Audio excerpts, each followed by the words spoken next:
Mettons-nous donc ensemble pour que finalement nous puissions voir la lumière. Parce qu'il n'y a pas d'autre alternative à l'obscurité que la lumière, comme il n'y a pas d'autre alternative à la pauvreté que la richesse. Nous pouvons créer cette richesse. Nous pouvons passer de ce qu'on a connu, si vous voulez, de cette croissance rampante des deux exercices fiscaux de 1,2% à 1,4% pour finalement emprunter une autre voie où la croissance se situe autour de 8,5%. Je vous donne un exemple. La croissance du secteur agricole a été de 3%, ce qui nous a permis d'atteindre 1,4%. Je dois vous dire que dans le même temps, la productivité du sol en République dominicaine est 3 fois plus importante que la nôtre.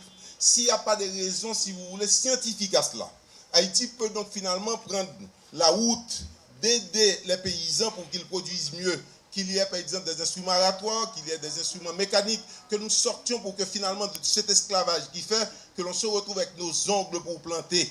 Il est temps que nous voyons le pays autrement. Haïti, ce n'est pas là où nous nous trouvons aujourd'hui.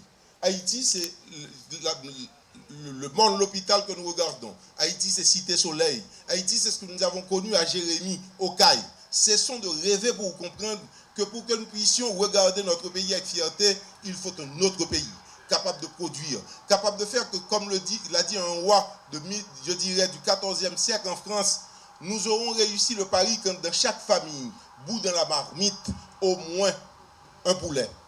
Ce n'est pas le cas dans notre pays, mais il est possible de le faire. Il a été démontré que chaque jour qui passe, les Haïtiens ont compris qu'il fallait de plus en plus de poulaillers dans le pays. On peut supporter cette démarche. Comme on peut supporter et faire que dans le temps, nous puissions avoir, si vous voulez, une productivité de 300% de ce qu'on a eu aujourd'hui. Il n'y a pas un pari qui soit impossible. Ce qui nous manque, c'est notre capacité de voler un peu plus haut, de sortir de l'espace couvert par, si vous voulez, je dirais des volailles pour emprunter celui des aigles.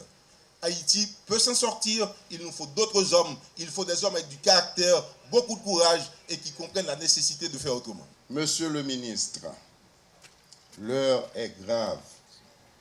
La situation économique de la population se dégrade chaque jour et la paupérisation des classes moyennes s'aggrave.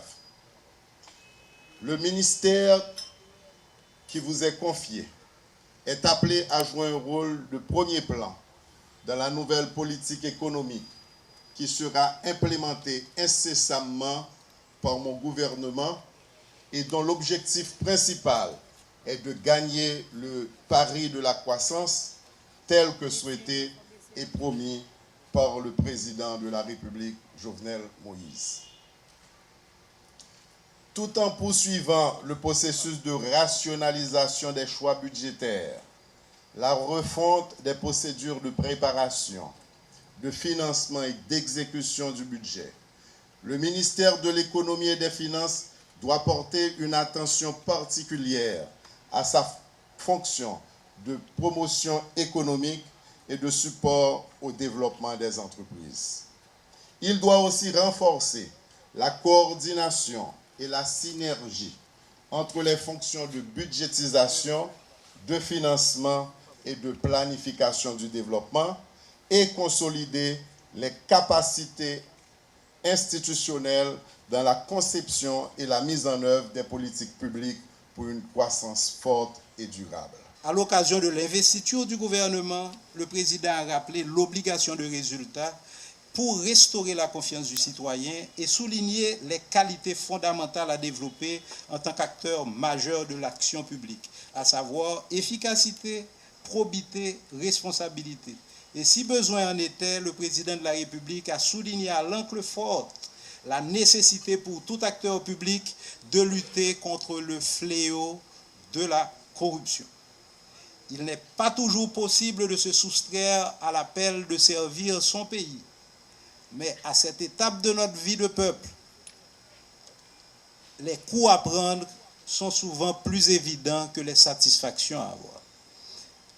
Comme l'ont maintes fois souligné leurs excellences le président et le premier ministre, les postes de responsabilité ne doivent plus être vus comme des positions de prestige, mais plutôt comme des positions de service où nous devons nous assurer d'une utilisation efficiente des ressources au profit de la collectivité.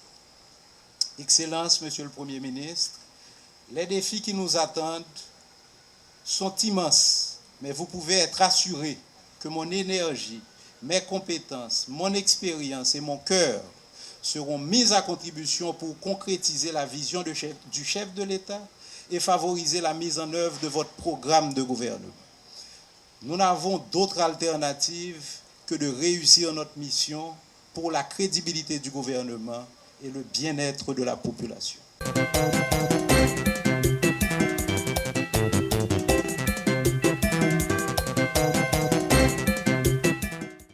Le ministère des Affaires sociales et du Travail a pour mission essentielle la mise en œuvre de la politique sociale du gouvernement. C'est ce qui est stipulé dans sa loi organique de novembre 1983. C'est donc un ministère transversal qui est investi d'une lourde responsabilité au sein de l'administration publique et donc du gouvernement et surtout vis-à-vis d'une société, de notre société, qui se trouve aujourd'hui minée par la misère et des privations de toutes sortes qui mettent ses citoyens en attente de réponses appropriées et efficaces à leurs multiples et urgents besoins. Il va sans dire que celui à qui revient l'honneur d'être aujourd'hui le titulaire, d'être en charge de ce ministère. Il aura à assumer d'énormes responsabilités en termes d'administration publique, de gestion, de ressources et de dialogue social. Aussi voudrais-je, en cette circonstance, et au nom de tout le personnel du ministère des Affaires sociales et du Travail, souhaiter au nouveau ministre le plus grand succès dans l'accomplissement de sa noble mission.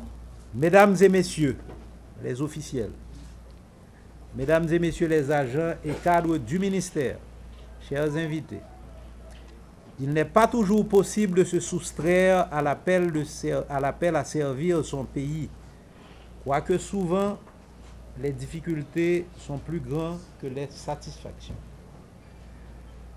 Comme l'ont maintes fois souligné leurs excellences le président et le premier ministre, les postes de responsabilité ne doivent plus être vus comme des positions de prestige, mais plutôt comme des positions de service où nous devons nous assurer d'une utilisation efficiente des ressources au profit de la collectivité. Monsieur le ministre Roosevelt Bellevue, les défis qui nous attendent au cabinet sont immenses, mais je veux croire que vous saurez vous hisser à la hauteur de la confiance dont vous êtes investi par le chef de l'État et le chef de gouvernement. Ici, Monsieur le ministre, vous n'avez d'autre choix que de réussir votre mission, parce qu'il y va de la crédibilité du gouvernement et il y va également du bien-être de la collectivité. Ministre Bellevue, félicitations pour votre nomination et bon travail. Être pauvre, ce n'est pas une condamnation. Ce n'est pas aussi une fatalité. Je sais que la route sera longue, la bataille rude, mais on ne peut pas demander à d'autres de faire ce que nous devons faire. On va combattre les gaspillages, les vols, mais on va encourager les gens qui aiment ce pays, qui veulent travailler pour combattre la misère, sortir de la pauvreté pauvre. Des milliers de gens qui sont des citoyens, qui ont des droits, mais qui n'en jouissent pas. Droit à la santé, droit à l'éducation, droit à la nourriture, droit d'avoir un toit. Ce sont des droits fondamentaux et qui s'inscrivent dans les prescrits de la démocratie sociale et politique. Le moment est venu.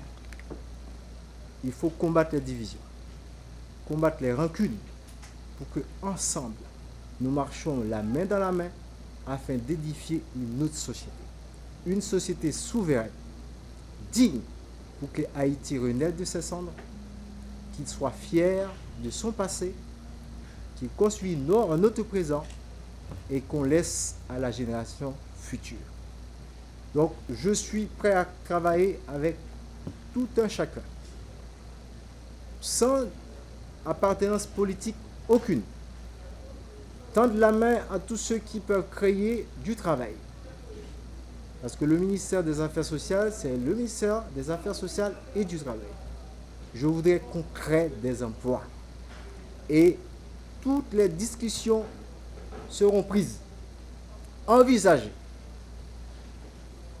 Toutes les négociations seront envisagées.